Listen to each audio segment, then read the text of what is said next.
In the Writer's Chair, candid conversations about the writing life with Lana McAra and Vandella Publishing. Welcome to In the Writer's Chair, where we pull up a chair to talk about writing craft, the writing life, and what's possible for writers right now.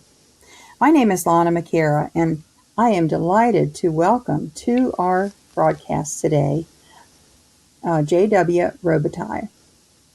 Julie received a BA in English from Emory University in Atlanta, Georgia, an MA in English Literature from the University of North Carolina at Chapel Hill, and an MA in Creative Writing from the University of Florida. For over 20 years, she taught English at Santa Fe College in Gainesville, Florida, where she published 3 Writers' Resources textbooks. At the same time, she also wrote fiction, usually finishing a writing project just in time for the fall term to start. She has written several novels, 4 screenplays, and dozens of short stories, including the Corey Marin Female Detective series, which I believe has 7 books in it, and a standalone psychological suspense novel, several literary novels, and a book of short stories, all set in Gainesville, Florida. Welcome, Julie. Thank you. Thank you for having me on the show. How many books do you have total? The Female Detective series is a 7-novel series, and I have 3 literary novels, a standalone suspense, and several books of short stories as well. So I have fun writing, clearly. Yeah, that's at least 11 plus, 11 and counting. Yes, yeah. And several in the works. As always, right? I look at my to-do list and I'm like, how am I going to get this all done in my lifetime, much less this year? Today we're going to talk about the benefits of writing in series. So what caused you to begin your first series? Well, I had written some screenplays that were police procedurals. I had a friend who was an assistant district attorney in town, and I had listened to her stories about the different crimes she was prosecuting. It was just fascinating. But the screenplays I wrote were a male character, and when I decided I wanted to write a series, I thought, I need to have a female detective. I got to go with a female. And so I kind of translated that interest I had in crime fiction into a series that has a female detective. And I think of her as, she's in her mid-30s. She's got a complicated love life, a real diverse set of friends. And it's a series that is pretty much I would characterize it as a police procedural with a social focus on social issues and then strong character development. So it's really strongly emphasizes characters throughout the series. Did you have requests from your readers for more, or did you always plan to have it a series? No, I did always. Well, the first one, you never know, but I had so much fun writing that first one that I thought, well, the next crime is another novel. And that's one of the advantages of certainly a detective series is the next crime is a new novel. And you can have your characters develop over time, but the novels can be somewhat standalone in that each crime is a separate novel, so they can pick it up, they don't have to be read in order. Although I would recommend with my series that they start with the first one, which is called Romancing the Crime, because there's a surprise at the end of that is given away in future novels. So you have some spoilers in future novels. But after that first one, you can kind of pick them up and read them independently because they focus on different crimes. So. Yes. I like that device too, because then if someone goes to the library and they don't have book 2, well, you can always pick up book 3. Right, which is nice. Yeah. What suggestions do you have for someone who's thinking about maybe writing a series? Well, series have just many, many advantages. Number one, they're hugely popular. You can just look at the number of series that are out there. I love series myself. If I find a writer I like, I really like to keep reading in that series. So they sell well, they're popular, and they're economical for a writer because once you develop your characters and your setting, your world, you don't have to reinvent the wheel with each novel. And those things are there and they can be developed and deepened over the course of the series, which is really nice. And I find for myself, the setting kind of becomes a character and is developed over time as well.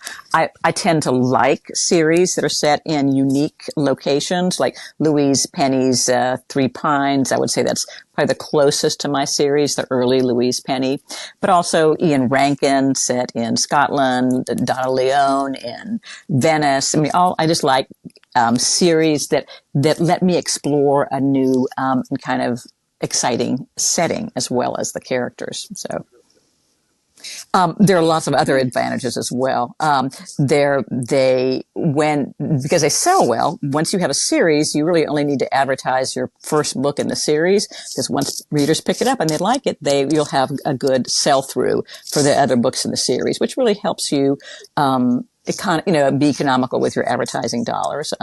It doesn't mean you don't have to, you want to promote each new novel, but still most of your advertising money can go to that first novel. I would say, as far as advice, I would say, as you're starting a series, I would think about, do you want it to be an open-ended series with any number of novels, or is it a trilogy or 2 books in the series? Or is it a certain story that has a definite end in the timeline?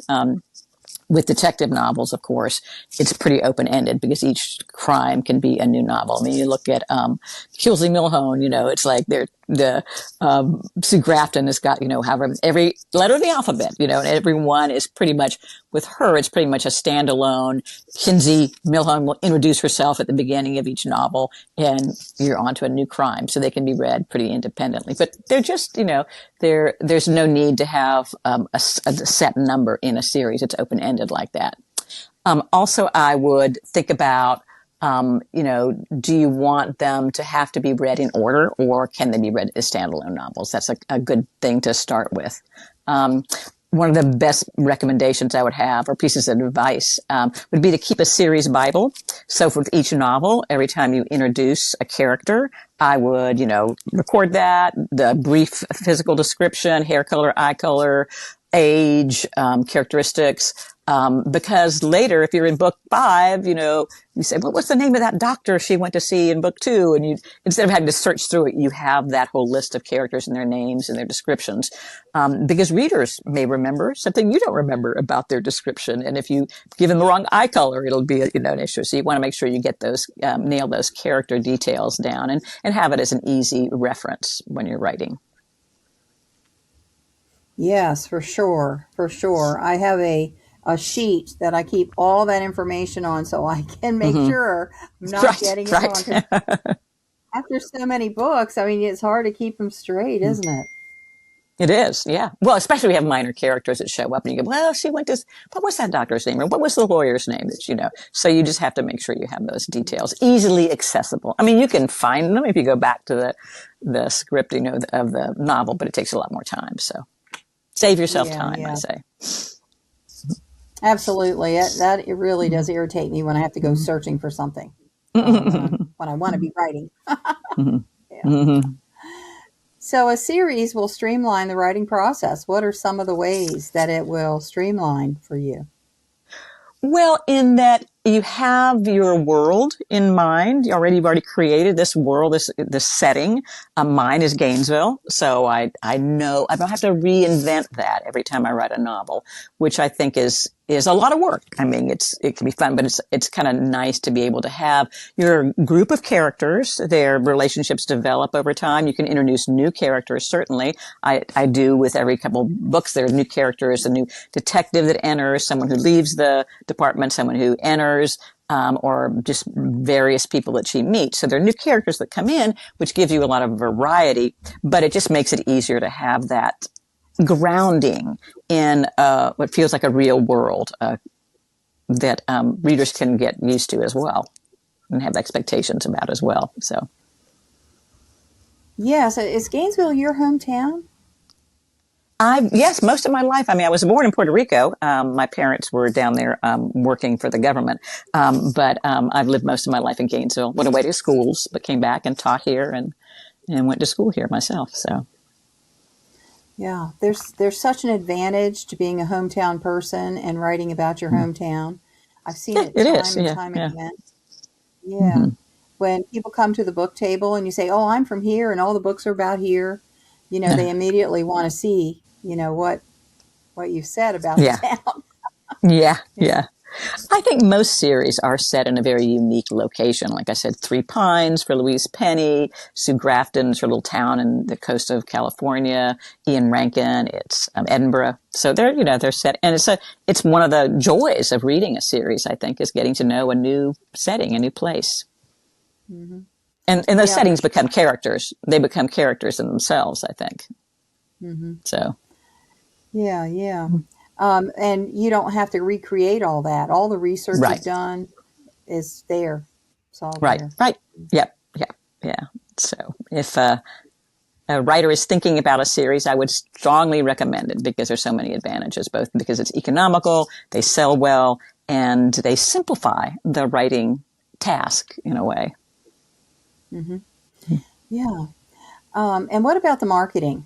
When you're marketing a series, how do you structure that?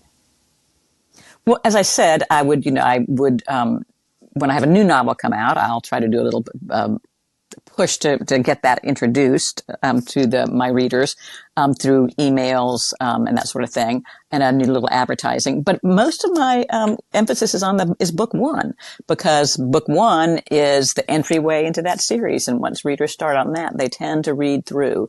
So they tend to pick up book two and book three and book four. That's what I do as a reader. If I find a series I like, I want to go to the next one. Only find the next one in that series, because I really like the world that I've been introduced to and the characters, and I want more. And that's one of the advantages of writing a series as well, that you have readers who get to like your world and your characters and want more. So Yes. Do you hint about the next book somewhere in the? no, I don't. Like, No, I don't. I'll put a link to the next book in the back, but I don't hint, because that case is going to be a different whole crime, a whole different, and she won't know what it is until it happens, until she's called out to go investigate the next crime. So. Yeah. For the print books, I have put the first chapter of the next book in the back of that book. That's a very good idea. Yeah. But they won't allow that for ebooks. Oh, that's interesting. Yeah. You can do it. Yeah, for print. I don't always have the next chapter at the end of the one novel, so I don't do that. But I do put links to, I'll go in and put a link to the new book when I get it. When I have the new book, I'll go back and add that to the end to the ebook, or the last ebook. But yeah, but that's smart. That's a great marketing tactic if you can do that. Yeah. Do you ever sell your series book like as a package, like put a ribbon around all 7 in one and sell that? I did a box set for books 1 through 3, but I haven't done that with the whole series. I mean, I've just been, I guess, busy writing the next one, but I did do a box set for 1 through 3. Was that successful? Yeah, it was. Although I find that people, they tend to buy individual novels. Because it's hard for them to buy a box set if they don't know if they're going to like that series or they like those characters. So really just having a good book one, and then you can pretty much count on read through after that. So do you do that? Do you box them? Box your novels? I am planning to. My series is a reprint of some books that came out years ago, and I repackaged them and actually rewrote them. Yeah, early work. When you go back to early work, you're like, oh my gosh, did I do that? Well, I went back and edited I got an editor when I started like book 3 or 4, but didn't have a professional editor I was an English teacher. I thought I could do this. Well, there were a lot of errors that slipped in those first couple novels. So I went back and re-edited very carefully, the first 3 or 4 to make sure. I think I'm on book 5, just making sure not too many typos, nothing like that in there, because those are distracting. I mean, you still see them in all kinds of traditional publishing books. You still see typos, but you want to get rid of as many of those as possible. So it's worth going back. Oh, yeah. And tidying things up. Right. I want to take about 30 seconds right now to talk just briefly about Vandella Publishing. Vandella Publishing is an author-owned and operated traditional publishing company. We are focused on helping our authors get their books into libraries, bookstores, and we have global distribution. We also help our authors schedule speaking engagements. We have a publicity sector of the company. So if you have a book out there and you feel like you need more exposure, check us out. Vandella Publishing. It's V as in Victor, Endela, publishing.com. So when we talk about marketing, Julie, how do you do your marketing? Do you do Facebook or what do you do?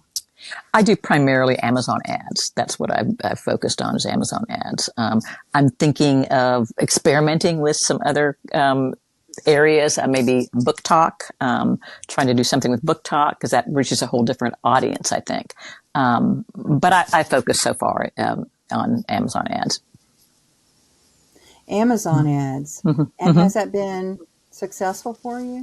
Yeah, it has, I would say. I mean, reasonably so. I haven't really done much with the book ads or Facebook ads. Those tend to be more expensive, and they spend money. They spend out your budget more quickly. Amazon ads tend to not break the bank, but they have some results, so that's good. That's what I have liked about them.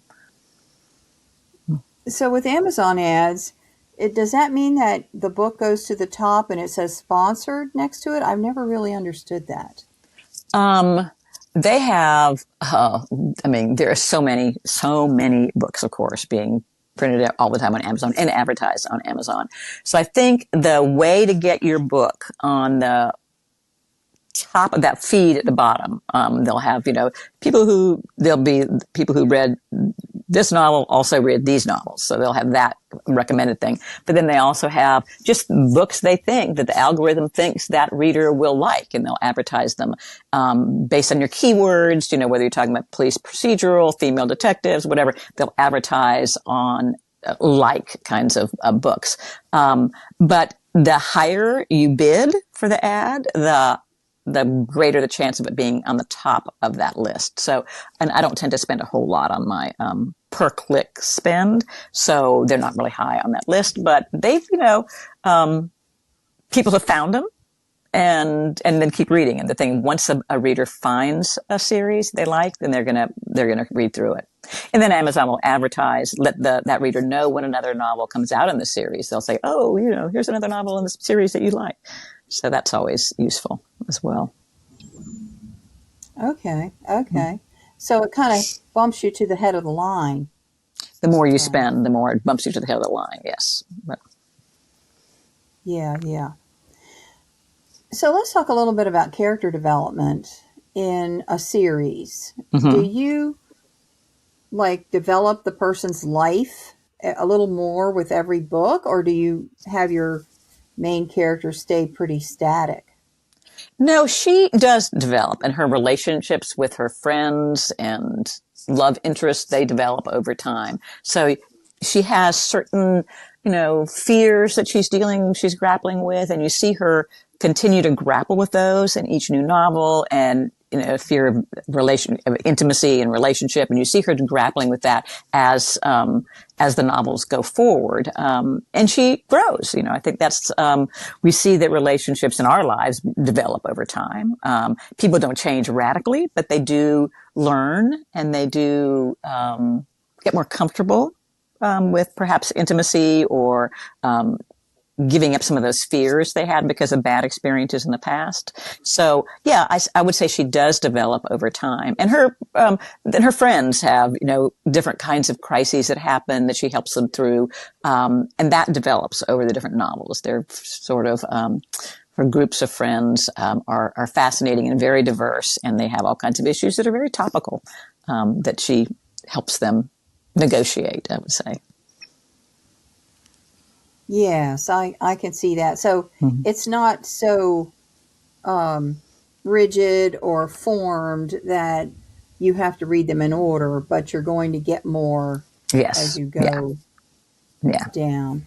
Yeah. Yeah, that makes total sense. I mean, there are very few series that have have characters that don't have development. I mean, people like James Bond. That one, he doesn't really change a lot. He's just every new novel or movie is a new crime. And the Sue Grafton novels. I mean, Kinsey will introduce herself at the beginning, and then you're off on a new crime. So you don't see a lot of change in her character over time. Although she has different relationships and some of the same friends and restaurants she goes to and that sort of thing, which is one of the fun things about a series. You kind of get to know the neighborhood, that, character's neighborhood and her friends. So it's fun.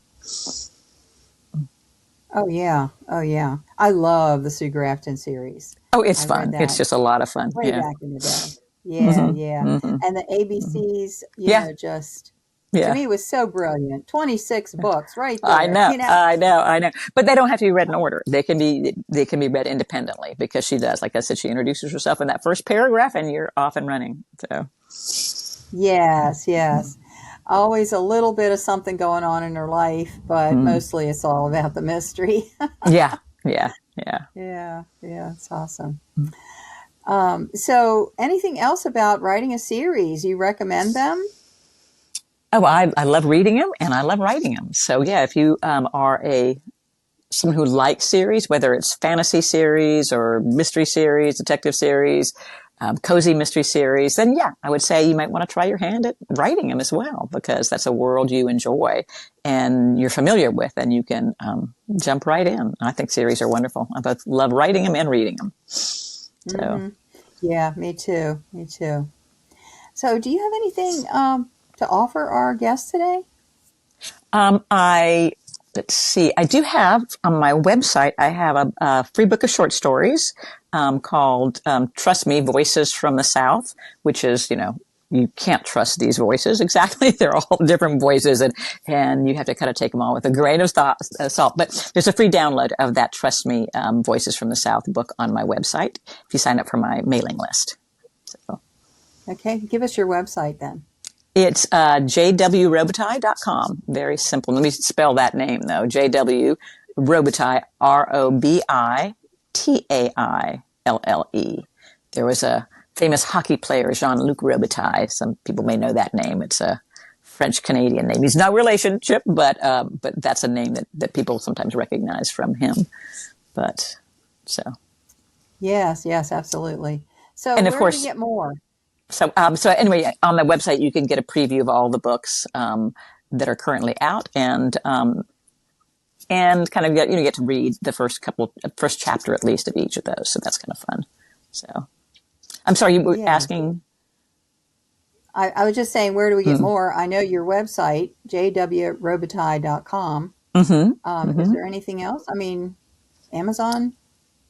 Yeah, well, they're all on Amazon. So all of the novels are available as paperbacks, ebooks, and audiobooks as well on Amazon. So I'm an audiobook listener myself. I tend to want to be listening when I'm driving or gardening or cooking or something like that. So mine are also on audiobooks. They're available as that as well. So that's kind of convenient.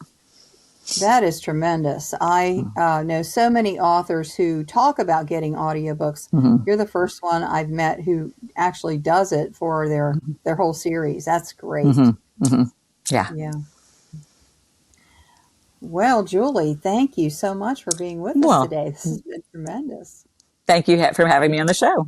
I appreciate it. Absolutely. And thank you for being with us today. Thanks for pulling up a chair.